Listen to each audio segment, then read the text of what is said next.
Brought to you by Express Care Health and Skin Center. Get in, get out, get better. Hoppity and welcome back to Healthy Living. Tonight's topic is fitting, especially with all the rain we've been having lately. Stormy weather, how weather affects your health. We've all probably experienced it, feeling tired and exhausted from the heat or suffering from body aches when a storm is brewing. Is there really a connection between our bodies and the weather? Is there really such thing as a weather-sensitive person?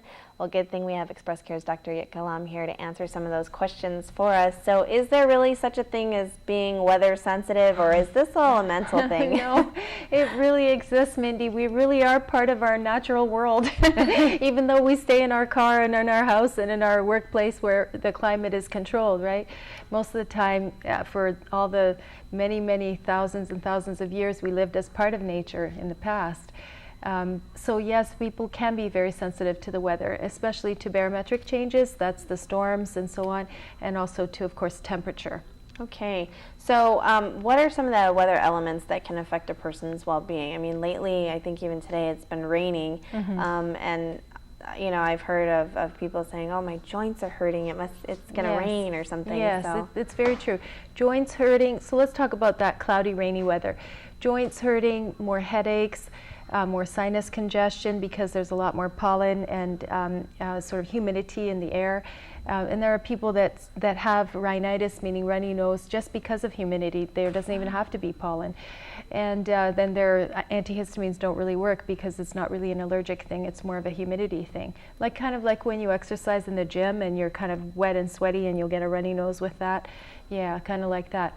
So the other things that might trigger, or other symptoms you might have from the rainy weather are, again, achy joints and also mood changes. People become kind of a little bit down. We all know that in winter, in northern climates, there's much more depression in the winter time when there's not as much sunshine.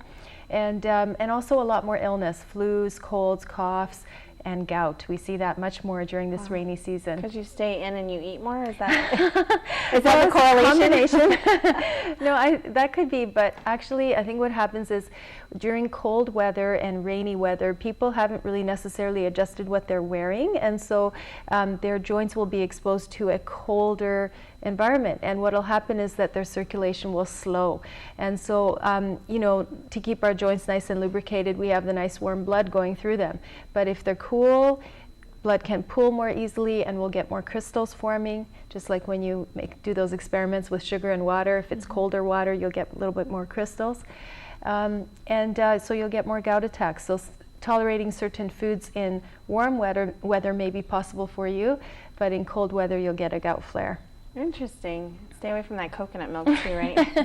So is it true that there's actually been a scientific study that focuses on how and why weather affects plants and animals and humans? Yes, there are actually many, but focusing specifically on humans. Well, animals hibernate, you know, because of weather. That's a very extreme example, you know, in, again, northern climates.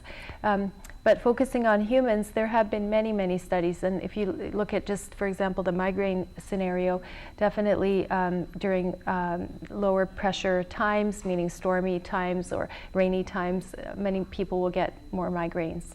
Okay, and so there's also, it's not just the rainy weather, you know, on Guam we have a lot of heat and humidity, and so I think that can contribute to your overall well-being and health as well, right? Yes, definitely. One of the things that'll happen, of course, during hot weather is that you will sweat more and not be perceiving necessarily how much you're sweating, especially in a humid environment. You don't really realize how much water loss you have. And so people can easily get heat stroke, especially if they're exercising outside or working very hard in construction or whatever. And so it's really important that they hydrate, not really thinking about whether they're thirsty or not, because your thirst center is kind of down-regulated when you're hot. You're not really thinking about being thirsty. You may not notice it. More checking the color of your urine and just deciding to hydrate, giving yourself a certain amount that you're going to drink during the day. Okay. Is blood pressure affected by the change in weather? Can your blood pressure be affected? Your blood pressure is not normally affected very much. You know, going back to the barometric changes, we've all experienced pressure differences in our sinuses, in our ears when we're going up in an airplane or diving down in the ocean. You can feel that pressure in your head. And that's not due to your blood pressure, that is just due to the environment. And so on a smaller scale, when there's stormy weather or a storm coming, that pressure outside will drop, the pressure in your head will be a little more, and you'll start to feel that pounding headache. Okay, so when we talk about all the weather and how it affects us, is there anything that we can do to kind of prevent being weather sensitive, so to speak? Well, maintaining our overall health is really important. So eating well, sleeping well, and just being aware, okay, I'm more sensitive to the weather when there's a storm coming. I need to get more rest. I need to eat right. I need to cut back on my caffeine. Do all the extra healthy things to be in the best condition that you can be. Of course, you cannot affect the weather or change it. Okay, well, we will pick up our discussion on how the weather affects your health when